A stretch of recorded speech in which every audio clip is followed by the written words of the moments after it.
My girlfriend, Sarah, and I needed a break. Badly. Life had been overwhelming, and our relationship was starting to feel like background noise in all the chaos. So we booked a weekend at a small family-run Airbnb near the coast. It wasn't remote, just off the beaten path, a quaint guest suite attached to the host's home. Nothing fancy, but it had great reviews. Charming, quiet, perfect for a couple's getaway. That's exactly what we needed. The drive was smooth, and we pulled into the gravel driveway just before sunset.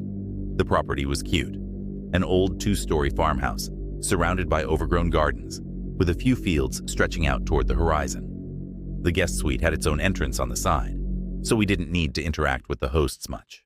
The welcome note left on the table mentioned they lived in the main house, just on the other side of the wall. After dropping off our bags, we decided to head into town for dinner.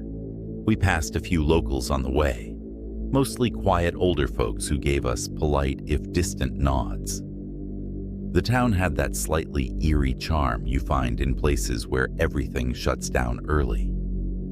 When we got back around 9 p.m., the farmhouse was dark, except for a small porch light near the host's door. I remember thinking it was strange that they'd gone to bed so early, but maybe they were just the early riser type. Sarah and I spent the rest of the night drinking wine and playing cards, laughing and talking like we hadn't in weeks. It felt good to disconnect, just the two of us, without the noise of emails or social media. For the first time in a long while, things felt easy between us, until the noise started. It was close to midnight when we first heard it, a soft thud from the wall that separated our suite from the main house. I figured it was one of the hosts moving around, though it seemed odd for them to be up so late after shutting everything down so early. We tried to ignore it, but then there was another thud, this one louder, followed by what sounded like slow, shuffling footsteps. Sarah looked at me, her brow furrowed. "What do you think that is?" I shrugged, trying to sound unconcerned. Maybe someone going to the bathroom. But the footsteps didn't stop. They dragged along the floor for a few minutes, then went quiet again. We decided to call it a night, but neither of us could sleep. I lay there staring at the ceiling, listening for any sound. Around 2 a.m., just as I was finally starting to doze off, I heard the door handle jiggle.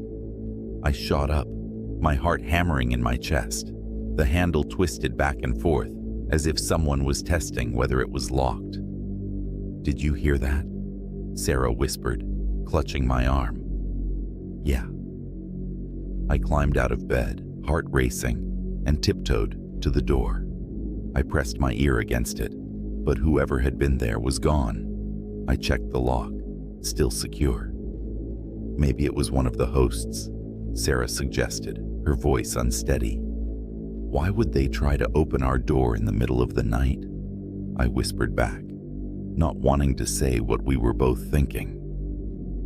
We stayed awake for the rest of the night, every little noise putting us on edge. But nothing else happened. When morning finally came, we packed our things and decided to cut the trip short. On our way out, I figured I should at least say goodbye to the hosts. It felt rude to leave without a word, especially since we'd planned to stay another night. I knocked on the door to the main house. No answer. I knocked again, louder this time. Still nothing. A bad feeling started to creep over me. I stepped off the porch and peered through one of the front windows, and my stomach dropped. The house was empty, completely abandoned. Dust covered every surface, and the furniture looked like it hadn't been touched in months. "Sarah," I called out, panic rising in my throat. She ran over, her eyes wide with confusion. "What's wrong?" I pointed toward the window. No one's lived here for a long time. We stood there, staring at the empty house, trying to make sense of it.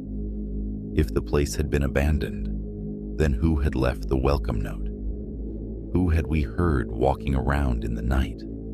And worse, who had tried to open our door? We didn't wait around to find out. We got in the car and drove straight home, leaving the farmhouse behind without looking back.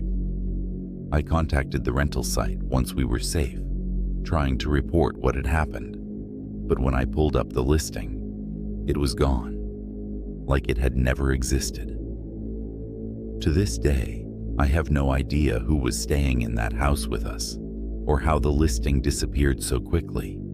And the scariest part, the thought that someone might still be renting that same guest suite to other unsuspecting couples.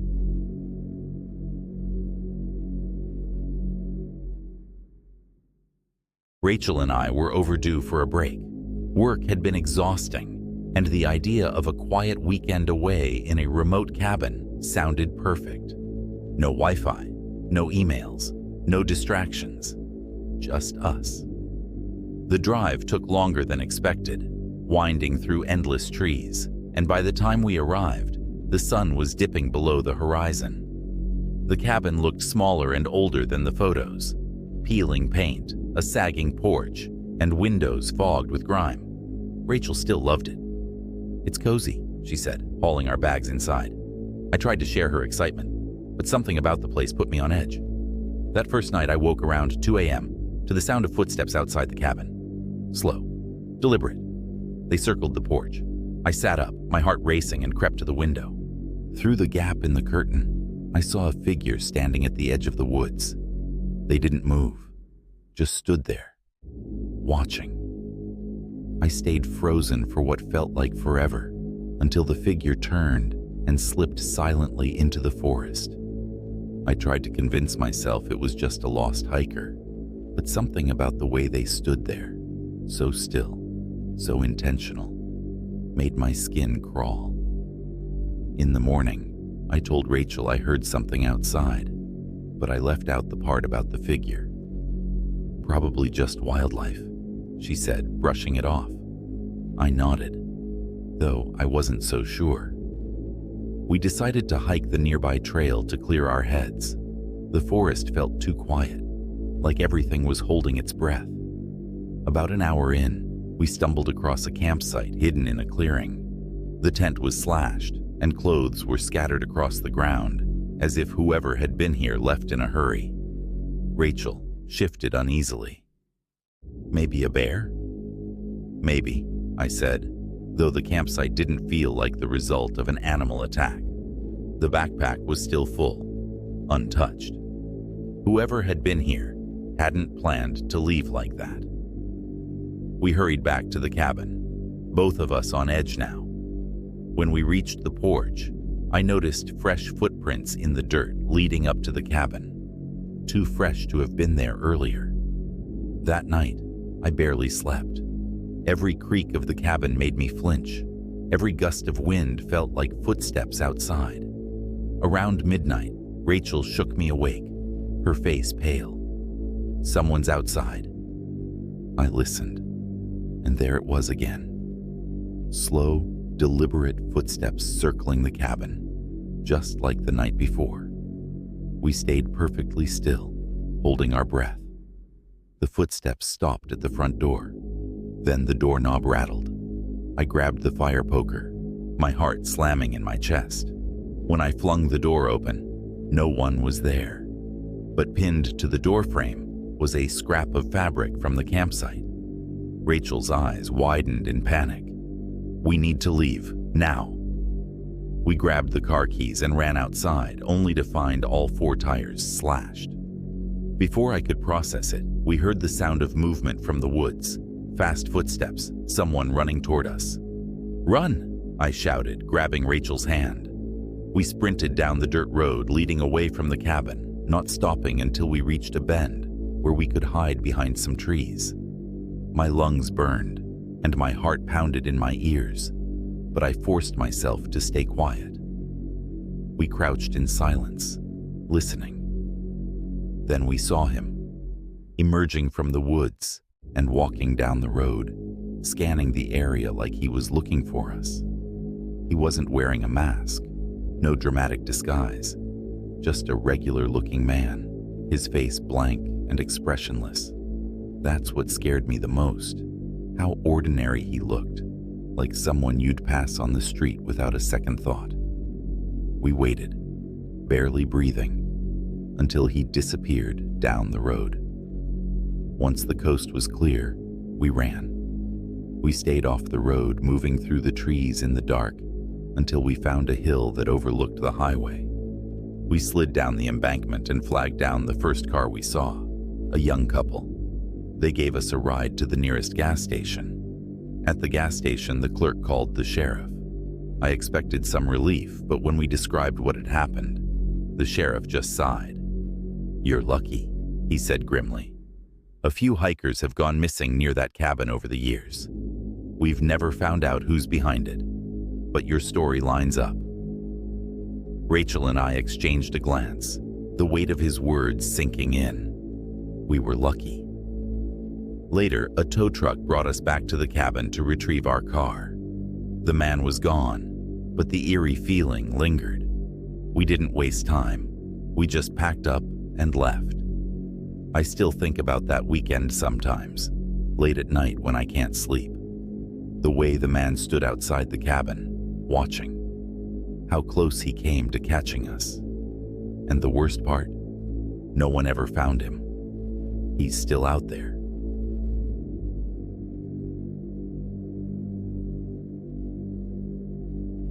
It was supposed to be a relaxing weekend, a much-needed break from our hectic lives in the city. My friends and I decided on a quaint bed and breakfast, just outside a sleepy coastal town. The reviews raved about the hospitality and charm of the place, claiming it was perfect for a group getaway. When we arrived, the bed and breakfast looked just like the photos. A charming Victorian house with a wraparound porch and colorful flower beds. We were greeted by the owner, Mrs. Harmon, who showed us to our cozy room filled with antique furniture and lace curtains. That first night, after a lovely dinner in town, we returned ready to unwind. We settled in with some wine, laughing and reminiscing about our college days. But around 1 a.m., I woke suddenly. A faint scratching sound pulled me from sleep, like nails scraping against wood. "Do you hear that?" I nudged my friend Emily awake. She squinted at me. "Hear what?" "Something's outside. It sounds like scratching." Emily listened for a moment, then shrugged. "It's probably just the old house creaking." But I couldn't shake the feeling that something was off. The scratching continued, louder now, and I felt a chill creep up my spine. Unable to ignore it, I slipped out of bed and crept toward the door. "Be careful," Emily whispered, her eyes wide with concern. I opened the door a crack, peering into the dim hallway. The scratching was definitely coming from below. I felt a mix of curiosity and dread as I quietly made my way to the staircase.